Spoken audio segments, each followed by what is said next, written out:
तो मेरे पास सबसे पहले आता है मेरा दिमाग उस्मान। वो कहता है अंकल जी मैंने आपसे बात करनी। तो मैंने कहा बच्चे इधर मेरे पास बैठो। तो कहता है नहीं साइड पे आए। मुझे साइड पे ले जाता है और एक हैंड फ्री उसके पास होती है, वो मेरे कान में लगाता है और कहता है कि ये मैसेज सुने ज़रा वॉइस। उसमें ना मेरी बहू और मेरा बेटा हमज़ा वो दोनों ना कत्ल का प्लान कर रहे हैं। क्या बात होती है? उसमें बातें ये हो रही हैं कि वो कहती है कि मुझे या तो इधर वापस जाने दें, मैं जाके बंदा का अरेंज कर लूँगी।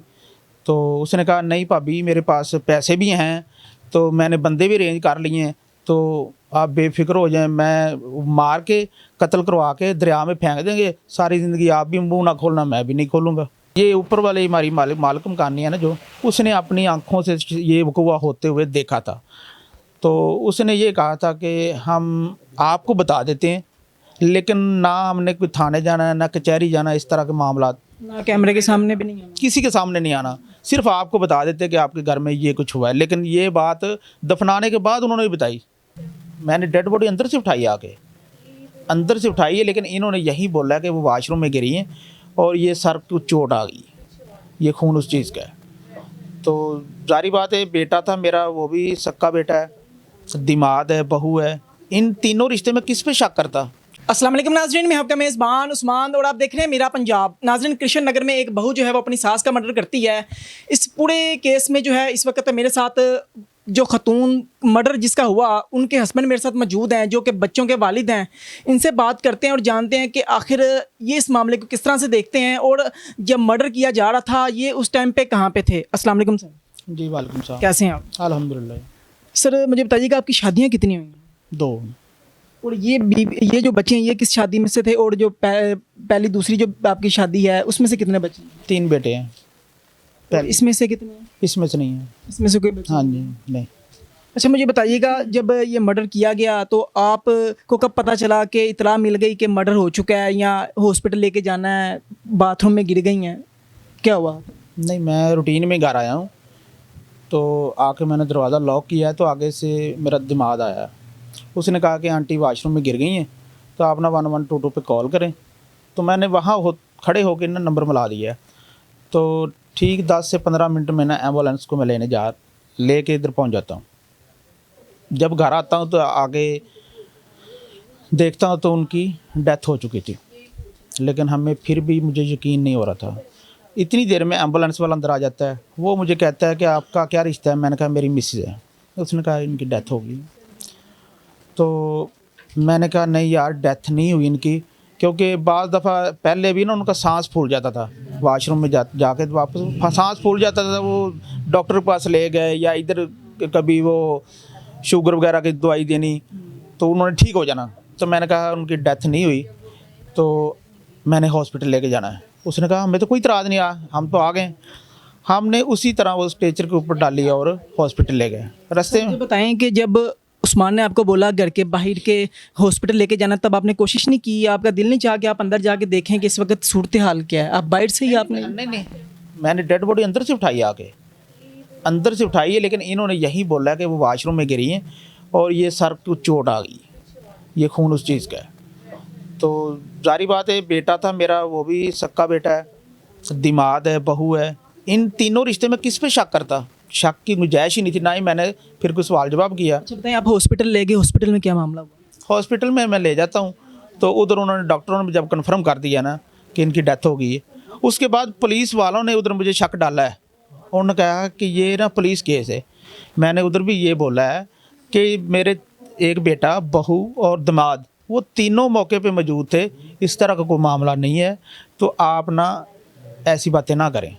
तो उसने कहा अपना आईडी कार्ड दो। तो मैं कहता हूँ मेरा आईडी कार्ड मेरे पास नहीं है, वो घर में है। तो जब ये बात हुई है ना, तो मेरे साथ ना मेरा दिमाग खड़ा है, उसको मैं चाबी देता हूँ। मैंने कहा कि आओ ना घर से लेके आओ। वो आईडी कार्ड लेके आता है। वो आईडी कार्ड जब लेके आता है ना, उतनी देर में हम एमरजेंसी में होते हैं।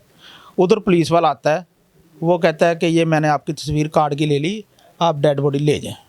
डेड बॉडी घर ले आते हैं, कब पता चलता है, कन्फर्म हो जाता है कि ये मर्डर जो हुआ? हम रात को गली, क्योंकि घर छोटा था अंदर, तो हम वो डेड बॉडी रख सकते थे। गली में हमने डेड बॉडी रखी, उधर ही सारी रात रहे। और दिन जब सुबह 10 बजे का जनाजे का टाइम था, तो हमें किसी बात का किसी को नहीं पता चल रहा था। लेकिन ये ऊपर वाले हमारी मालिक मकानी है ना, जो उसने अपनी आंखों से ये वक़ूआ होते हुए देखा था। तो उसने ये कहा था कि हम आपको बता देते हैं, लेकिन ना हमने कोई थाने जाना है ना कचहरी जाना है, इस तरह के मामला ना कैमरे के सामने भी नहीं आना। किसी के सामने नहीं आना, सिर्फ आपको बता देते कि आपके घर में ये कुछ हुआ है। लेकिन ये बात दफनाने के बाद उन्होंने भी बताई, उन्होंने भी, अगर उसी वक्त बता देते तो चलो हम पोस्टमार्टम करवा अच्छा मुझे बताएं, हमज़ा जो था आपका बेटा, आपको कब पता चला कि हमज़ा भी इसमें मुलव्वस है? वो कुल्लों वाले दिन। कुल्लू वाले दिन? कुल्लू वाले। नेक्स्ट दिन पता चल गया? हाँ जी, हाँ जी, हम बाहर बैठे हैं तो मेरे पास सबसे पहले आता है मेरा दिमाग उस्मान। वो कहता है अंकल जी मैंने आपसे बात करनी। तो मैंने कहा बच्चे इधर मेरे पास बैठो। तो कहता है नहीं साइड पे आए। मुझे साइड पे ले जाता है और एक हैंड फ्री उसके पास होती है, वो मेरे कान में लगाता है और कहता है कि ये मैसेज सुने ज़रा वॉइस। उसमें ना मेरी बहू और मेरा बेटा हमज़ा, वो दोनों ना कत्ल का प्लान कर रहे हैं। क्या बात होती है? उसमें बातें ये हो रही हैं कि वो कहती है कि मुझे या तो इधर वापस जाने दें, मैं जाके बंदा का अरेंज कर लूँगी। तो उसने कहा नहीं भाभी मेरे पास पैसे भी हैं, तो मैंने बंदे भी अरेंज कर लिए हैं, तो आप बेफिक्र हो जाएं, मैं मार के कत्ल करवा के दरिया में फेंक देंगे, सारी ज़िंदगी आप भी मुँह ना खोलना मैं भी नहीं खोलूँगा। इस तरह की गुफ्तगू कर रहे हैं। मैंने वो गुफ्तगू सुनी, सीधा अपने बेटे के पास अंदर आया हूँ। मैंने कहा बेटे मोबाइल कितने? कहता मेरे को मोबाइल नहीं हैगा। मैनू शक थोड़ा जिहा यकीन च हो गया। खैर मैं कोई गल नहीं की। उस तो बाद मैं बाहर फिर चला जाना, मैं अपने बेटे नमान नूं बुलाना कि यार मैं इन्नी को गल सुनी, कि तेनों गल है तेरे कोल कोई? कहता नहीं मेरे कोल कोई गल नहीं हैगी। लेकिन उस तो पहले ना बेटी अपना ना नहलान वाली सामने से बाजी आती है एक, तो वो नहलाते वक्त उसके कपड़े जब काटते ना, इस जगह पे वो ऐनक एक मिलती है, वो ऐनक उस्मान की थी। तो कैसे कन्फर्म होता है कि यानी कि उस्मान की है?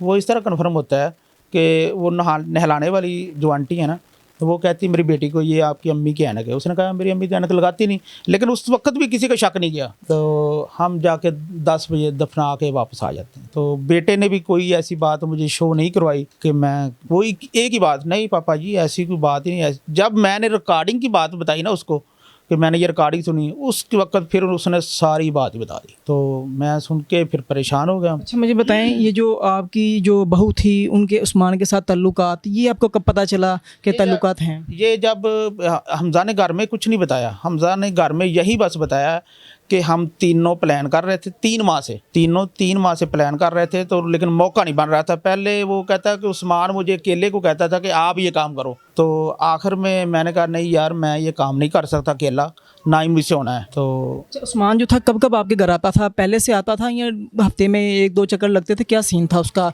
किस तरह से मामला था घर में आना जाना? वो घर में आना जाना मैं फ़ोन करके बुलाता था उसको। क्यों बुलाते थे? बस एक हमसे बहुत ही मोहब्बत करता था उस्मान भी, ये बात नहीं है।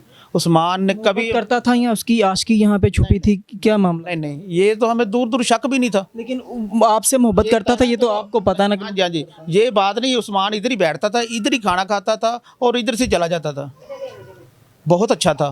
तो बहू के साथ कैसी बातचीत, इस तरह की चीज़ें होती हों, कभी आपने देखा? नहीं, कुछ नहीं हमने देखा, ना बहू को देखा है, ना इसको देखा है, ना ही हमज़ा को देखा है। अच्छा, ये नशे वाली जो गोलियां, नींद की गोलियां भी दी जाती रही हैं, इस बारे में आपको भी पता है कुछ? नहीं, ये हमज़ा ने बताया। हमज़ा ने मुझे बात जब सारी कार्रवाई पूछी है ना, तो हमज़ा बताता है कि इस तरह वो गोलियां हम कितने दिनों से दे रहे हैं, लेकिन हमारा मौका नहीं बन रहा था। कोई ना कोई घर होता था। तो उसके बाद फिर जब अरेस्ट हो जाते हैं ना, जब पुलिस के सामने इंकशाफ आता है ना, वो पुलिस से हमें पता चलता है कि इनका उस्मान का और मेरी बहू का तल्लक है। उससे पहले हमें कोई पता नहीं, ना ही हमज़ा ने बताया।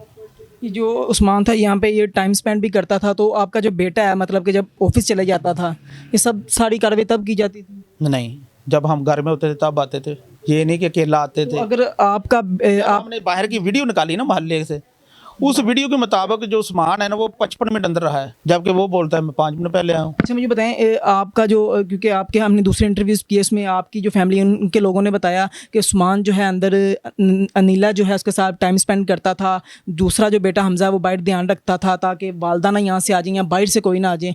तो इस हवाले से क्या कहेंगे आप, वाकई सच है ये? जी बिल्कुल सच है, क्योंकि हमें घर में हमज़ा ने नहीं बताया, लेकिन पुलिस के सामने इंकशाफ किया उसने। पहले उसने मुँह नहीं खोला? पहले मुँह उसने नहीं खोला। तो ये सारा वाक़या हो गया। अब आप इस चीज़ के लिए जो है एग्री हैं कि आप अपने बेटे के ख़िलाफ़ जो है बयान आपने दिया है, आप उनके अब उसके लिए जो है आपने आवाज़ भी बुलंद किया कि हमज़ा शामिल है, हमज़ा को भी सज़ा दो। आप पे जो दूसरी पार्टी है उनका प्रेशर या इस तरह से कोई धमकियाँ, ये बाकी सारी चीज़ें मिल रही हैं आपको? बातें कर रहे हैं पिछले जो अपना मुलज़िम पार्टी है ना हमारी, वो बातें इस तरह की कर रहे हैं कि इसको भी पकड़ो और कोई बात ही नहीं है। तो कोई बात नहीं, ये तो पुलिस ने इन्वेस्टिगेशन करनी है ना, पुलिस करे, मैं हाज़िर हूँ। जो हमज़ा था उनका वालदा के साथ, जो आपकी बीवी थी, उनके साथ मोहब्बत और ये इस तरह के कोई मामला थे कि लड़ाई या इस तरह की तल्ख कलामी होना या इस तरह की कोई चीज़ थी? नो इस तरह की आज तक मैंने, वो क्या कहते हैं, मिसाल भी मेरे पास नहीं है कि आपस में कि कभी उसने डांटा हो इसको या इसने कोई अभी कोई काम कह दिया तो इनकार किया, इस तरह का हमारे पास माहौल। हमज़ा से आपने पूछा कि जब पकड़ा गया हमज़ा, उसके बाद कि आपने मेरी वाइफ को या अपनी माँ को जो है उसको क्यों मर्डर किया, हमज़ा ने इस हवाले से क्या बताया?